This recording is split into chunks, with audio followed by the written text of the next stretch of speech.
Assalamualaikum warahmatullahi wabarakatuh. Salam sejahtera bagi kita semua dan salam budi luhur.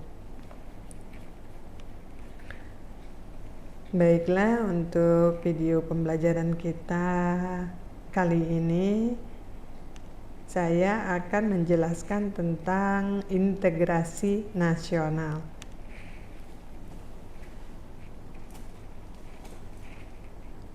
Apa pengertian integrasi nasional? Nah, kita bahas terlebih dahulu, atau saya akan menjelaskan terlebih dahulu tentang pengertian integrasi nasional. Untuk pengertian integrasi nasional ada berbagai macam pengertian menurut para pakar. Ada Safruddin Bahar sampai dengan Ramlan Surbakti di sini ya. Nah, untuk pengertian secara garis besar dari para pakar ini tidak lain dan tidak bukan, garis besarnya sama, yaitu atau bahwa pengertian integrasi itu adalah penyatuan dari beberapa unsur yang berbeda dalam suatu negara menjadi satu kesatuan. Jadi ada beberapa unsur yang berbeda yang akhirnya disatukan sehingga terbentuklah sebuah negara. Seperti itu ya, kurang lebih.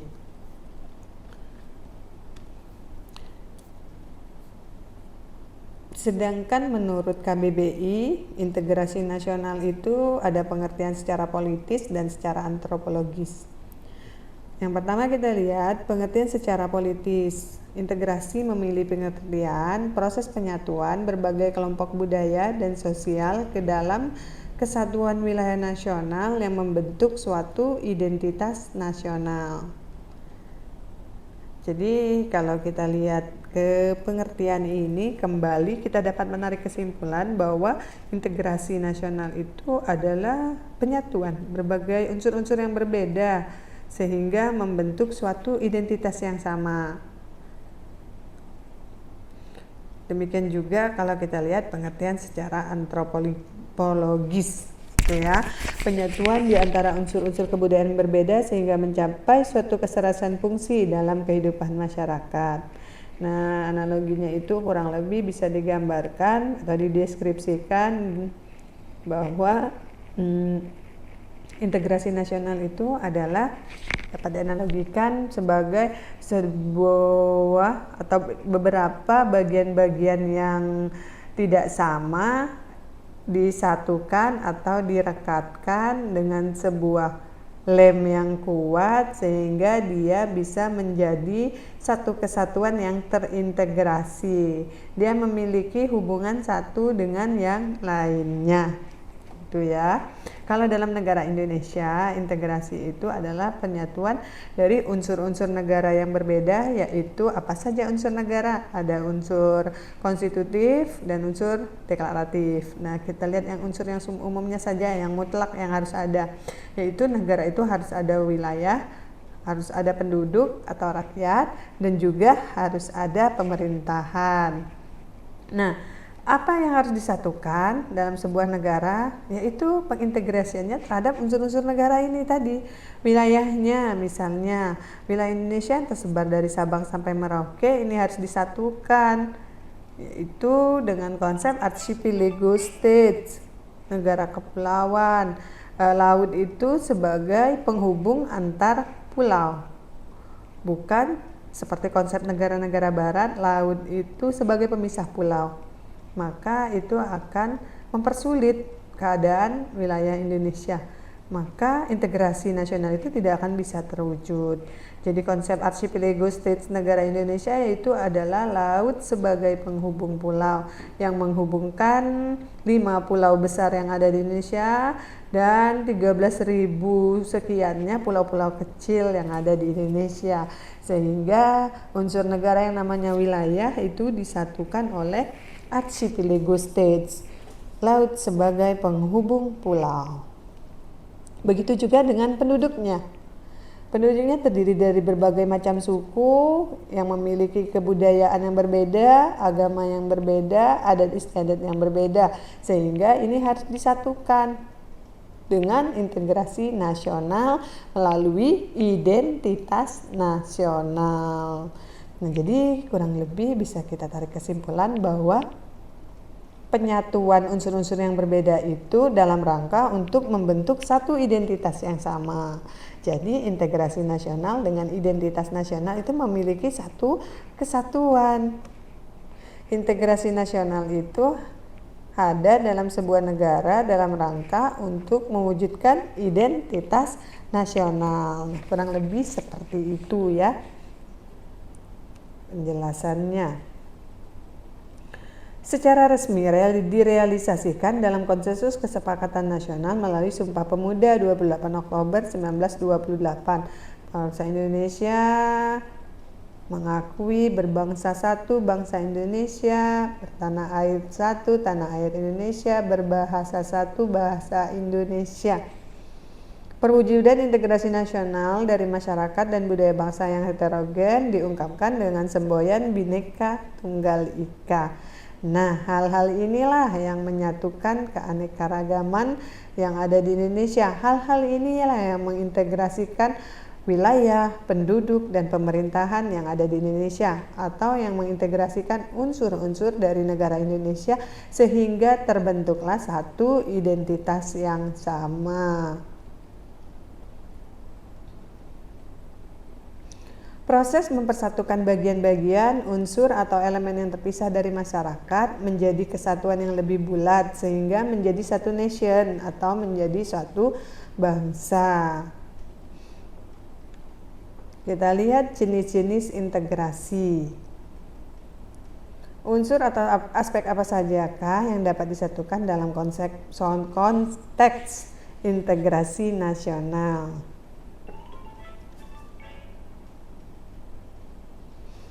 Nah, ada integrasi politik,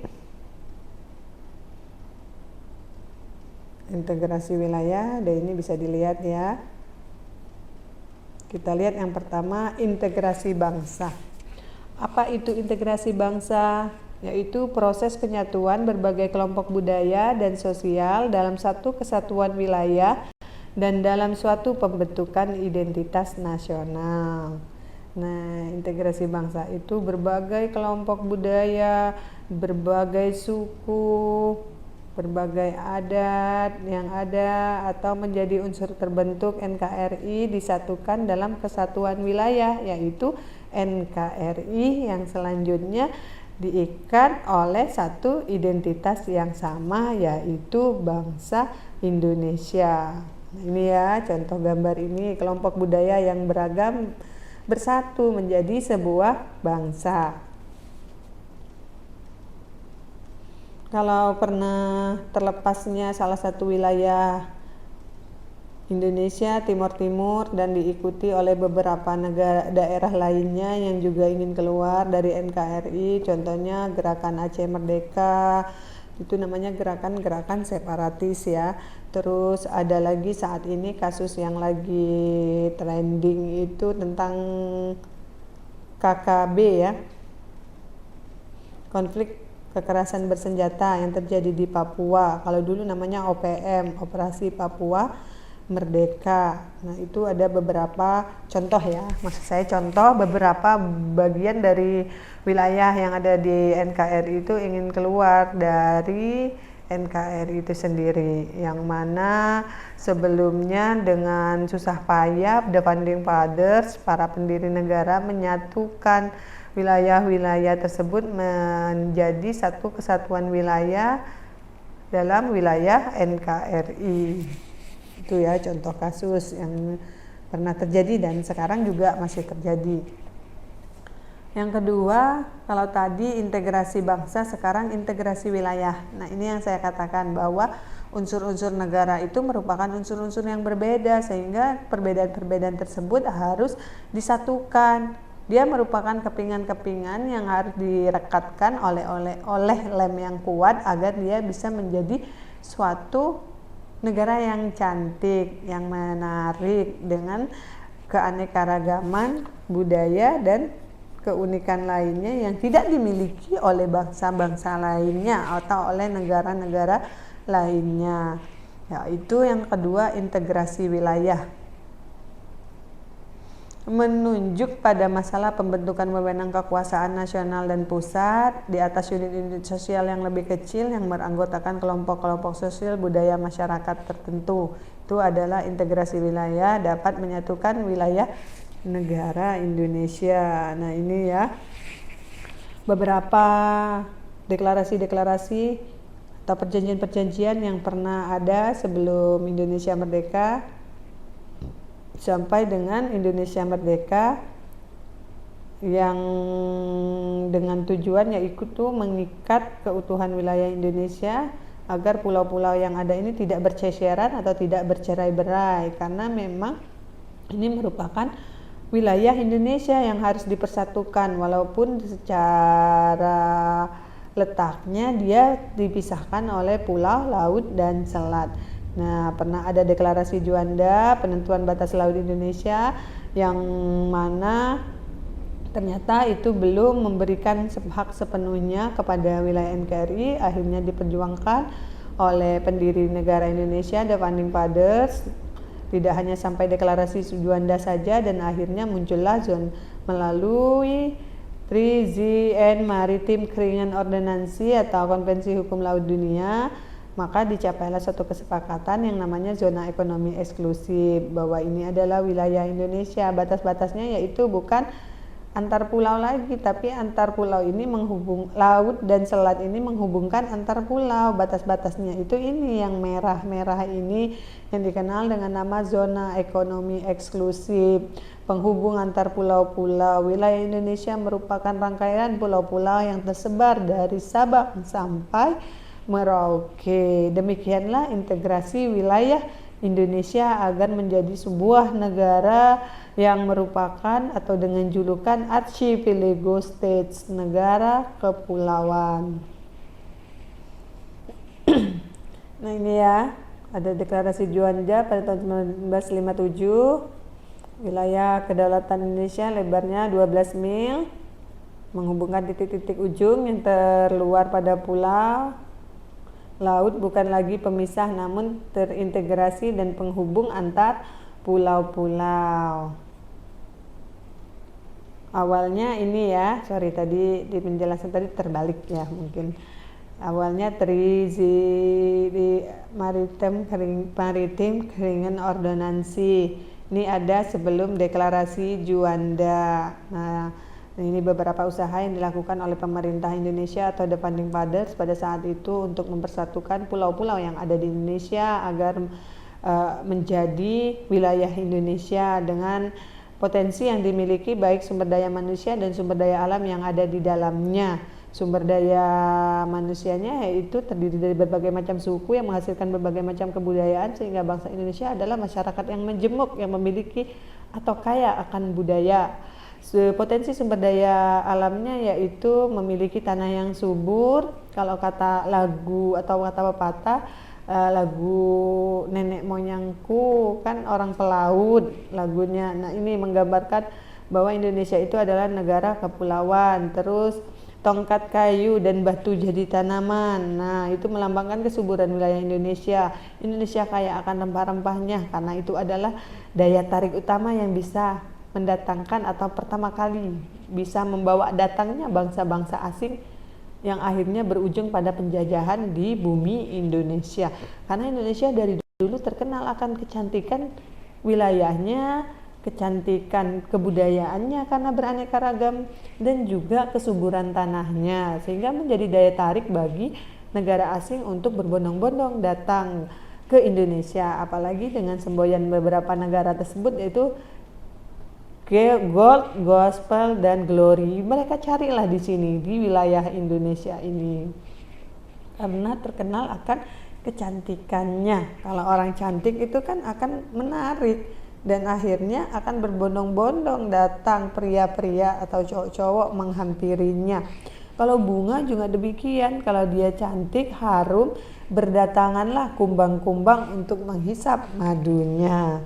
Demikian juga analoginya atau deskripsinya dengan negara Indonesia.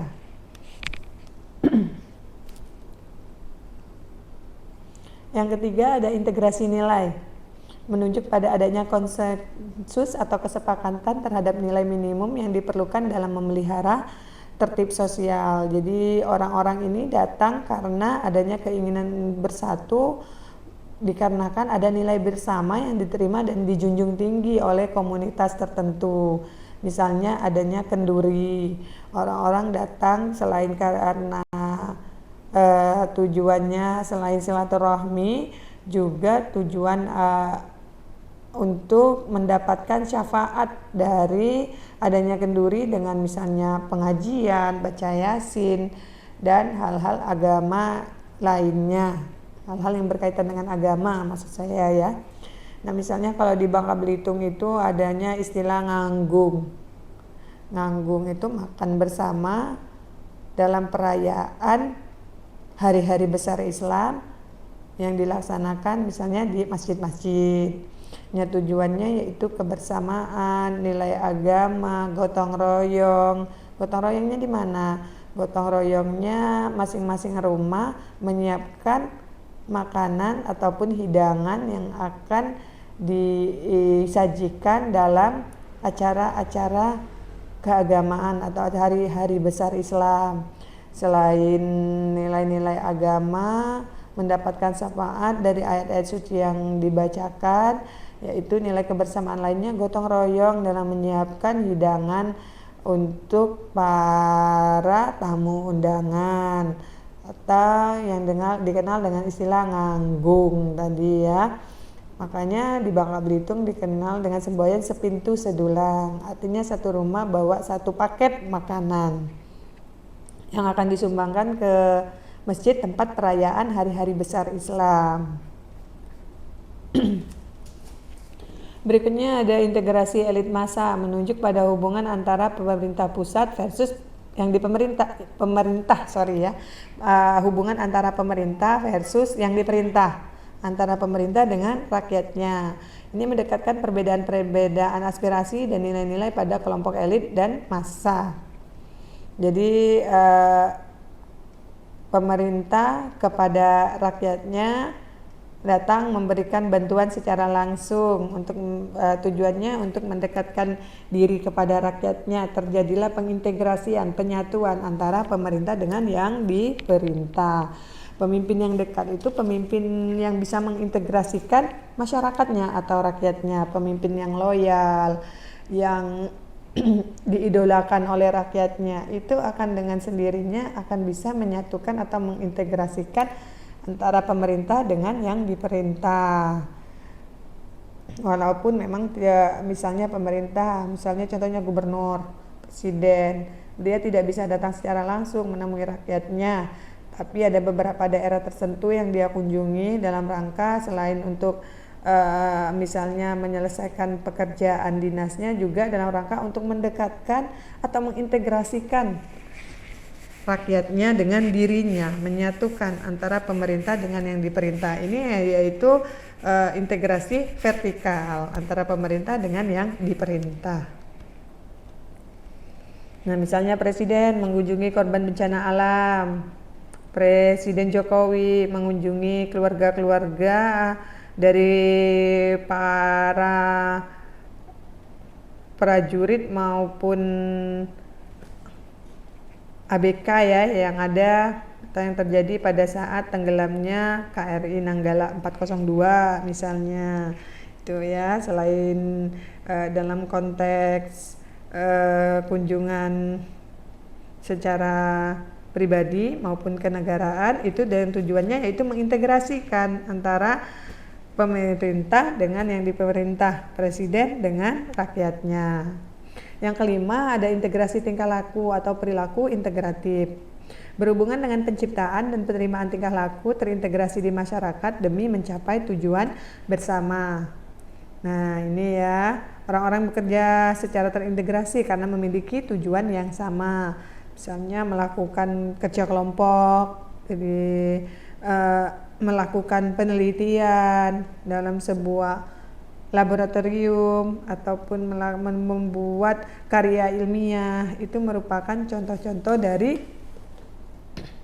integrasi tingkah laku.